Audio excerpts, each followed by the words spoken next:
So, hello, welcome back. So, in the last class we have discussed about the mechanics of how basically large scale eddies or the kinetic energy of the large scale is transported across the different scales and finally it is dissipated into the smaller scales. But so far we have restricted our discussion to non-reacting turbulent flows, and we have discussed a few of the things, but now it is time to move on to the basic topic of interest, that is turbulent combustion. Okay.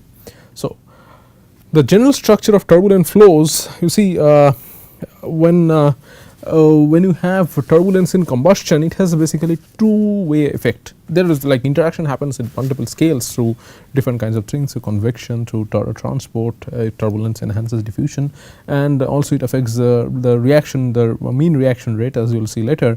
But to the first order, what it does is that it increases the burning intensity through enhanced mixing and increased flame surface area. Okay, because when you have flame in turbulence, the turbulence essentially stretches and folds the flame at a multitude of length and time scales, and the overall area is increased, and when the overall area is increased, the mass flux and if the mass flux per unit area remains nearly constant, then the overall burning flux essentially increases, and as a result of that the turbulent flame speed becomes much greater than the laminar flame speed. But that is for premix combustion. For non-premix combustion, of course, also turbulence helps in combustion because it essentially helps in mixing. So, turbulence has a positive effect in combustion, but at the same time it can also lead to local extinctions if the stretching due to turbulence is too hard, too strong. So, yes, as we said, that excessive turbulence intensity, that is E prime RMS or URMS, can cause small URMS can cause local extinction also. Now, effects of chemical reaction, when you have heat release, it kind of have as a relaminarizing effect, because the Reynolds number is essentially rho Vd by mu, and to the first order rho by mu has a t to the power of minus 1 plus alpha dependence, whereas if we say that rho depends as 1 by t and mu depends as 2 to the power minus alpha, whereas alpha is greater than 0. So, the Reynolds number essentially decreases when you have combustion, and but at the same time it can, because of the flow acceleration and the large density gradients it creates, it can essentially also supply energy under certain circumstances to sustain the turbulence.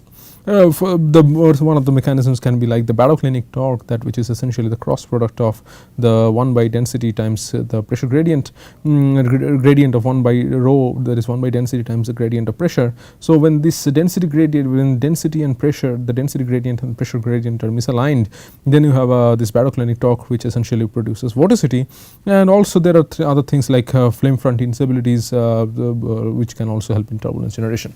But here the main focus of our discussion on turbulent flows will be essentially towards basically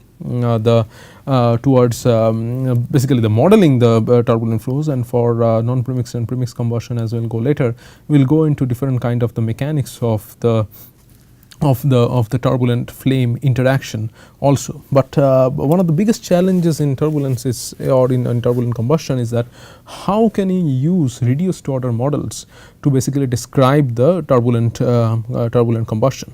Of course, if you do not want to use a model, one can use something like direct numerical simulation. I will go to this. One can use direct numerical simulations, where essentially you resolve your simulation from the largest scales to the smallest scales. Of course, the scale separation, as you know, L by eta is essentially proportional to the Reynolds number to the power of 3 by 4th, and hence as the Reynolds number grows, which is very high in practical engines, your scale separation is very large.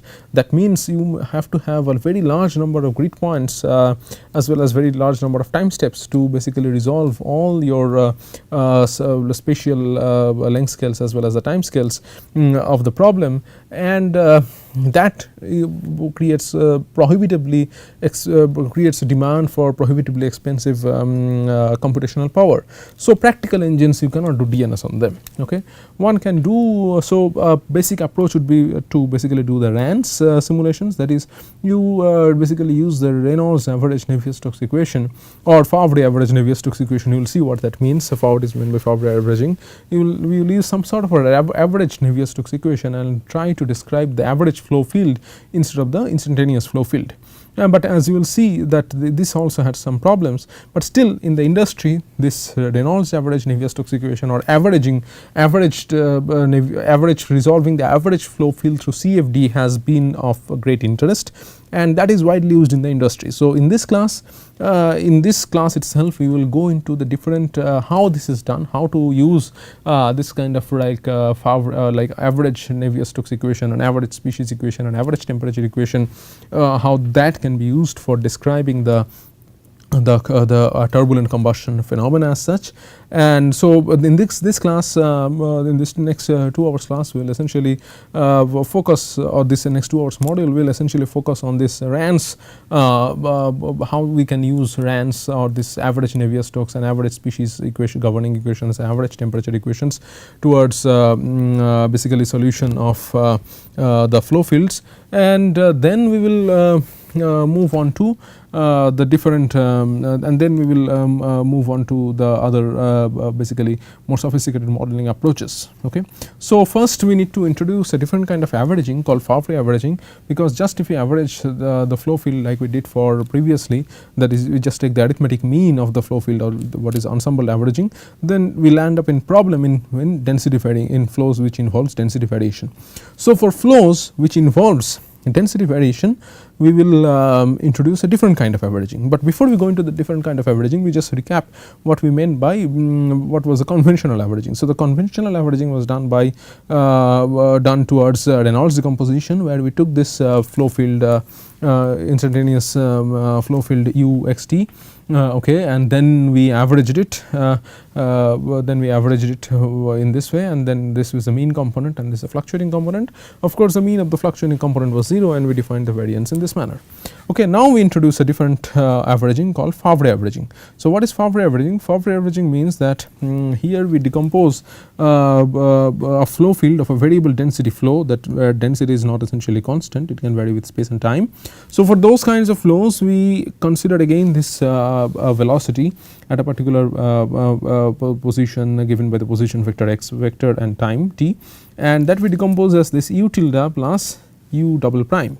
So where here u tilde is not just, so u tilde here u mean was just averaging over u mean, but here u tilde which is not equal to where u mean is not equal to u tilde, whereas u tilde is defined in this manner, that is, it is essentially density weighted averaging, okay, divided by mean of density.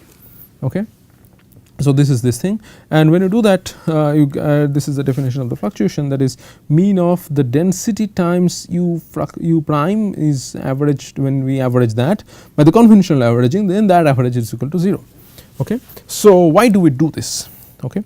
The reason is the following, that if you in the momentum equation, so in the, as you know, the turbulence, the heart of turbulence comes from the nonlinear term of the momentum equation, that is the second term on the left hand side, right. So if we do a Favre average, if we do a conventional Reynolds averaging on this nonlinear term of the momentum equation, which is essentially this, or the rather it is a gradient of this, but when we do the averaging, because gradients and averaging commutes, so when we do that, we will decompose it into this manner. Okay, we will get this thing when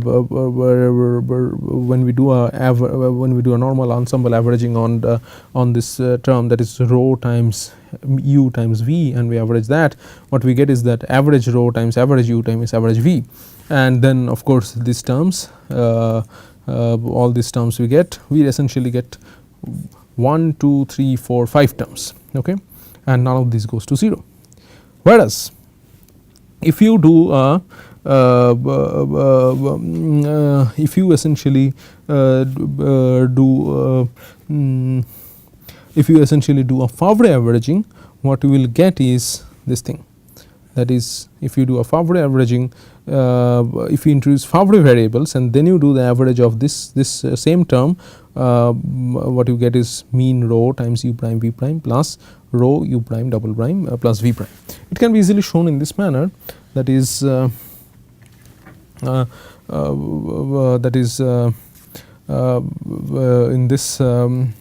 in this manner itself.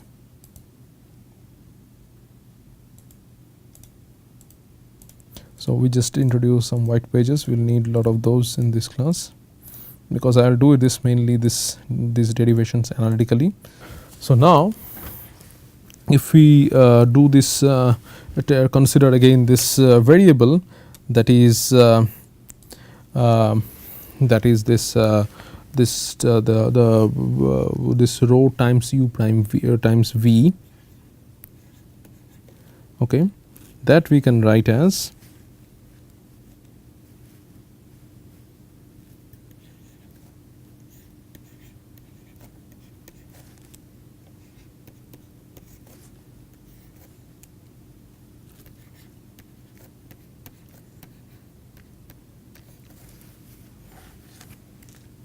and that is equal to rho u tilde v tilde plus rho u double tilde v tilde plus rho u tilde v double prime plus rho u double prime v double prime. Okay. Now, if you take average of this, what happens is that of course, you have averaging on this is need not be average because this is always averaged quantity. Now, when you take average of this thing, when you take average of rho times u prime u double prime, then it goes up to 0. Similarly, this average of this rho and v double prime, that goes to 0 and this stays. So, the terms that stays is essentially out of the 4 terms only the 2 terms stays. So, this is the advantage, that is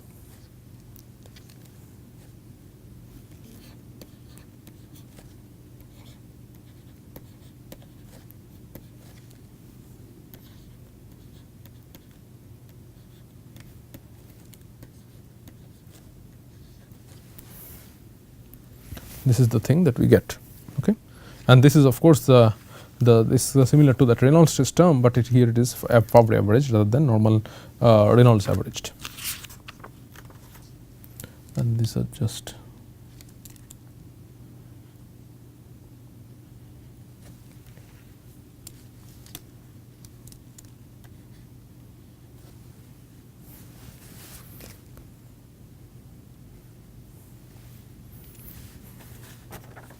all right.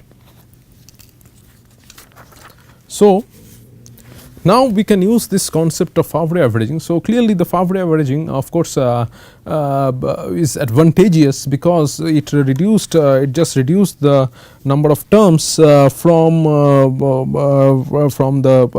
much more number of terms in this nonlinear term to this only 2 terms. So, essentially the analysis becomes of this Reynolds or this Favre or this Reynolds average Navier-Stokes equation, but with Favre variables it becomes much more simpler. So, we will use this Favre averaging for the rest of this class when we deal with turbulent for the entire class of where we will deal with turbulent combustion. So, this is the averaging of choice that is used in turbulent combustion. Okay. So, next we go back and apply these things in the Navier-Stokes equation, and then we generate the turbulence models. Now, first of all, of course, before we go to the Navier-Stokes equation, we need to go into the continuity equations. So, here we go into the Navier-Stokes equations, and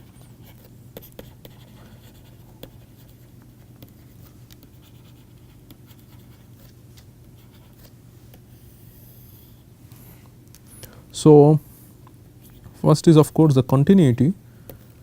We cannot just consider divergence of V equal to 0 because now you have got density variation. So, the equation of that we need is this one. This bar is not averaging, this is vector. And then we have the momentum .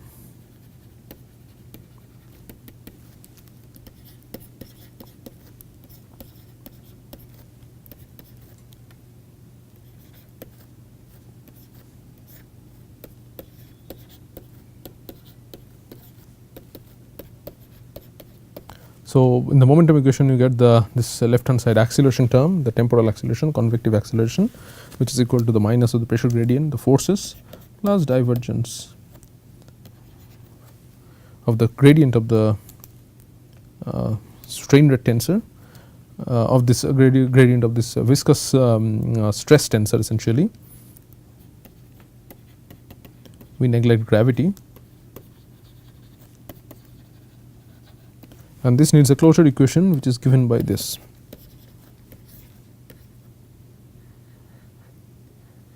This is the strain rate tensor,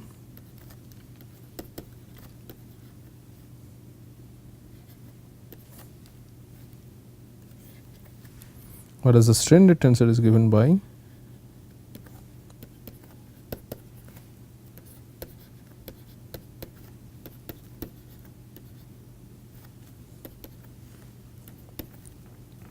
this is the transpose of the velocity gradient, and mu is the dynamic viscosity here.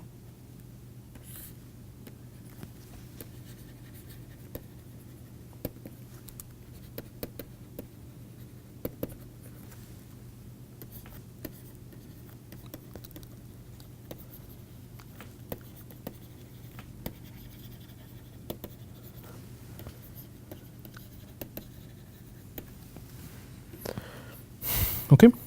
Now, if you introduce Favre averaging here on this continuity and the momentum equations, the equation we get are these.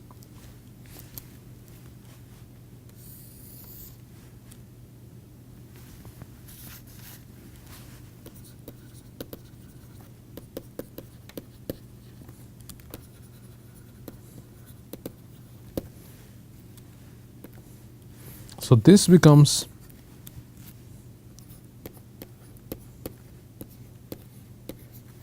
this is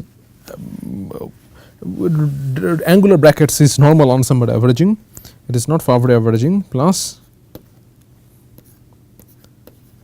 this term V vector Favre average, and later we will not actually use the V vector sign. So, without the overbar, this means that the Favre averaging on the V vector itself. Okay. So, this is the Favre averaged continuity equation, and the Favre averaged momentum equation is the following.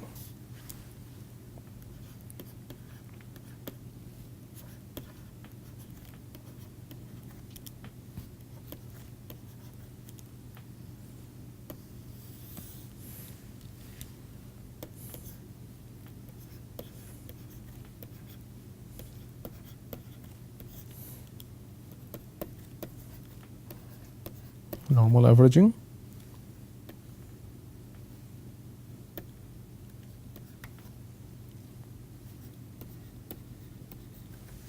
gradient of the mean shear stress tensor minus the Reynolds stress terms, but here it takes a different form because of the Favre averaging. So, these are velocity fluctuations, and this is the term. So, this is the Reynolds stress that appears in the Favre average momentum equation. Of course,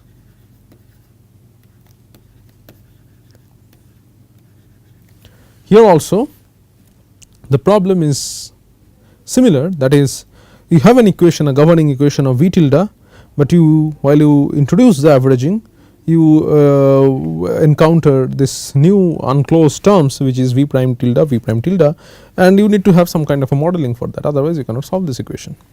Okay. So, these are the concept of Reynolds stresses.